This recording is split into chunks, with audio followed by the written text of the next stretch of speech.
Hello everyone. बच्चों आज हम शुरू करते हैं अपने प्रिकॉशंस करते हैं तीनों मेथड्स से। बिकॉज इससे पहले हम तीनों मेथड्स की कैलकुलेशन कैसे करते हैं वो हम अच्छे से कर चुके हैं, तो आज हम तीनों मेथड्स के प्रिकॉशंस अच्छे से कर लेते हैं। और जो मैं प्रिकॉशंस बताऊंगी बहुत सिंपल हैं और इतना काफ़ी कुछ कॉमन होता है तीनों मेथड्स के प्रिकॉशंस में, तो आप ध्यान से सुने। फर्स्ट प्रिकॉशन हम पढ़ रहे हैं वैल्यू एडेड मेथड में, कि वैल्यू एडेड मेथड को जब आप कैलकुलेट करते हैं उससे नेशनल इनकम, तो what are the points which you need to keep in your mind. Clear? तो पहला है intermediate goods are not to be included in national income. पहली चीज़, इंटरमीडिएट गुड्स को हम कभी भी नेशनल इनकम में इंक्लूड नहीं करते हैं। सिंपल थिंग, जब आप इसका फॉर्मूला भी लगाते हैं तो इंटरमीडिएट गुड्स को आप क्या करते हो, सब्ट्रैक्ट भी कर लेते हो। ठीक है, तो इंटरमीडिएट गुड्स को हम नहीं लेंगे। Second thing is sale and purchase of second hand goods. जितने भी सेकेंड हैंड गुड्स होते हैं उनको नहीं लिया जाता, ये आपको ध्यान रखना है। लाइक अगर आपने कोई मोबाइल फ़ोन है, ठीक है, मोबाइल फ़ोन का अगर दोबारा उसकी सेल या परचेज़ हो रही है तो उसको हम नहीं मानेंगे। क्यों? क्योंकि ऑलरेडी वो फर्स्ट टाइम हो चुका है। हम सिर्फ एक साल के लिए ले रहे हैं कि उस एक साल में क्या क्या चीज़ों ने वैल्यू ऐड करी है। जो चीज़ पहले बन चुकी है उसका सेल या परचेज़ कुछ हो रहा है उसे हम नहीं लेंगे, क्योंकि वो सेकेंड हैंड है। फिर कोई भी चीज़ हो सेकेंड हैंड में, ठीक है, तो it is not included. Of course जो मीडिएटर है, जो कमीशन एजेंट है, जो ब्रोकर है, जिसने वो बिकवाया है या खरीदवाया है वो सामान, वो जो है उसका जो होगा इनकम, ठीक है, उसको आप इंक्लूड करेंगे। क्यों? क्योंकि वो जो है उसकी सर्विस है, वो ये काम कर रहा है, वो हर बार करेगा, चाहे सेकेंड हैंड बेचे, चाहे थर्ड टाइम बेचे, चाहे फर्स्ट टाइम बेचे, तो उसका जो काम है उसको हम इंक्लूड करेंगे। तो सेल एंड परचेज जो सेकेंड हैंड गुड्स का है वो नहीं करेंगे, बट जो कमीशन एजेंट है उसकी जो सर्विस है इसमें, उसको इंक्लूड करा जाएगा। क्लियर?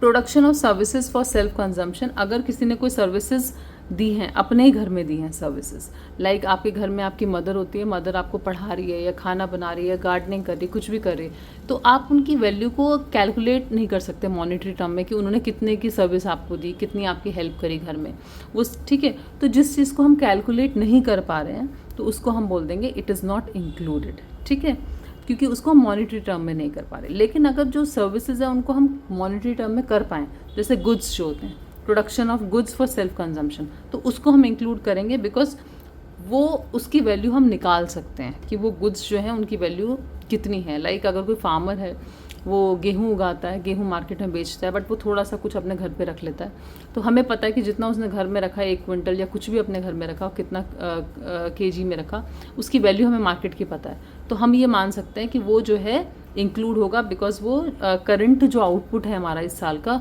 उसमें उसने कंट्रीब्यूट किया है। तो जो घर पे भी जो सामान है वो भी प्रोडक्शन हुआ था उसका, हम ये मानेंगे, तो उसको इंक्लूड करा जाएगा। सर्विसेज हम नहीं इंक्लूड करेंगे, गुड्स हम इंक्लूड करेंगे फॉर सेल्फ कंजम्पशन के लिए, जो भी हैं दोनों चीज़ें। क्लियर?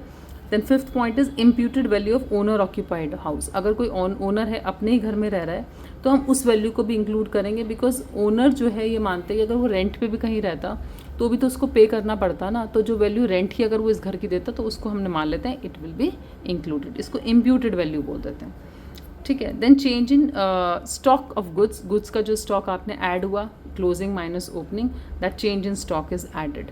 क्लियर? देन क्योंकि वो स्टॉक आपका जो है वो आपने एडिशन किया है इस साल। देन सेल और purchase of share bonds debenture. जो शेयर बॉन्ड्स डिबेंचर हैं, इनकी सेल जो होती है, चाहे नए हो पुराने हो, इनको इंक्लूड नहीं करा जाता, क्योंकि हम ये मानते हैं these are just paper claims. ये दो मतलब आज मेरे नाम है, कल आपके नाम हो जाएंगे, परसों कुछ नया प्रोडक्शन कुछ हमारी इकोनॉमी में नहीं हो रहा है, तो इनको इंक्लूड नहीं करा जाता है। हाँ, इन पे ऑफकोर्स सेकेंड हैंड गुड्स की तरह अगर कुछ कमीशन या ब्रोकरेज है तो उसको हम इंक्लूड करेंगे। I hope it's clear. Value added में इंटरमीडिएट गुड्स नहीं करना, sale and purchase of second hand goods नहीं करना, सेल परचेज ऑफ शेयर्स की नहीं करना, हाँ दोनों में कमीशन और ब्रोकेज करेंगे। प्रोडक्शन ऑफ सर्विसेज नहीं करना, production of goods for self consumption करना है, इम्प्यूटेड ओनर ऑक्यूपाइड हाउस करना है, एंड चेंज इन स्टॉक करना है। ठीक है, आपने देखा ना फॉर्मूला जो हम लिखते हैं वैल्यू एडेड का, उसमें आपका क्या होता है, वैल्यू ऑफ आउटपुट जो होती है उसमें आपकी sale plus change in stock दोनों को मिला के वैल्यू ऑफ आउटपुट बनता है, that's so change in stock is included. Okay बच्चों, नेक्स्ट हम करते हैं प्रिकॉशंस ऑफ इनकम मेथड। ठीक है, इसमें फर्स्ट है जितनी भी आपको ट्रांसफ़र इनकम्स हुई हैं। ट्रांसफ़र इनकम्स कौन सी है जो हम पहले पढ़ चुके हैं, जो वन साइडेड होती हैं, उनके बदले में you are not giving any services और आपको वन साइडेड मिल रही हैं, लाइक ओल्ड एज पेंशन हो जाती है, डोनेशन हो जाता है, स्कॉलरशिप हो जाती है। ठीक है। ये सब चीज़ें जो मिलती हैं इनको हम इंक्लूड नहीं करते हैं, बिकॉज इसमें कुछ आपने सर्विस नहीं दिया, आपने कुछ कंट्रीब्यूशन नहीं दिया, you are just getting that, ठीक है। Income from sale of second hand goods, अगर आपने कुछ सेकंड हैंड गुड्स बेचे हैं उनको नहीं लेंगे। Incomes from shares, bonds and debenture से कुछ हुई है उनको नहीं लेंगे, जैसे हमने पहले पढ़ा, these are just paper claims. इन पे कोई भी कमीशन इन दोनों चीज़ों पे होगा, चाहे सेकंड हैंड गुड्स या फिर शेयर्स पे, उनको हम इंक्लूड करेंगे, right. Then windfall gain, suddenly आपको कुछ पैसा कहीं से आ गया, लॉटरी लग गई या हॉर्स रेस में आपने पैसा लगाया, क्रिकेट मैच में लगाया, सडनली आपने बहुत पैसा कमा लिया, तो उसको इंक्लूड नहीं करा जाएगा, ठीक है। वो कोई प्रोडक्टिव एक्टिविटी में नहीं मानते हम लोग। Then imputed value of services provided by owner of production unit, like अगर कोई सर्विस इम्प्यूटेड वैल्यू उसकी, कोई सर्विस प्रोवाइड करी, इम्प्यूटेड का मतलब होता है आप खुद को ही कोई चीज़ दे रहे हो, सर्विस दे रहे हो, तो उसकी वैल्यू निकालना एक्चुअली में कितनी है उसे इंक्लूड करा जाता है। लाइक मैंने कोई बिजनेस फर्म है मेरी, मैंने पैसा लगाया, मैंने बैंक से ना लेके मैंने खुद को ही पैसा अपना बिजनेस में लगाया, तो ये मानूंगी कि मैं खुद को इंटरेस्ट दे रही हूँ, जैसे बैंक इंटरेस्ट देता है ना, हम बैंक को देना पड़ता है, तो ऐसे ही हम ये मानेंगे कि हम खुद को दे रहे हैं इंटरेस्ट, तो वो जो इंटरेस्ट है उसकी वैल्यू इज इंक्लूडेड, ठीक है। Then payment out of past saving, past saving से अगर कोई भी आप पेमेंट्स कर रहे हैं अपनी, तो not included as they are paid out of past savings, clear. जैसे गिफ्ट टैक्स होता है, इंटरेस्ट टैक्स, तो ये चीज़ों को हम नहीं लेते हैं, क्लियर। ओके, नेक्स्ट है expenditure on intermediate goods. Intermediate goods जो हैं उन पे जो भी खर्चा होगा, जैसे हमने पहले पढ़ा था, उसको हम नहीं मानते हैं, ठीक है, तो नॉट इंक्लूडेड।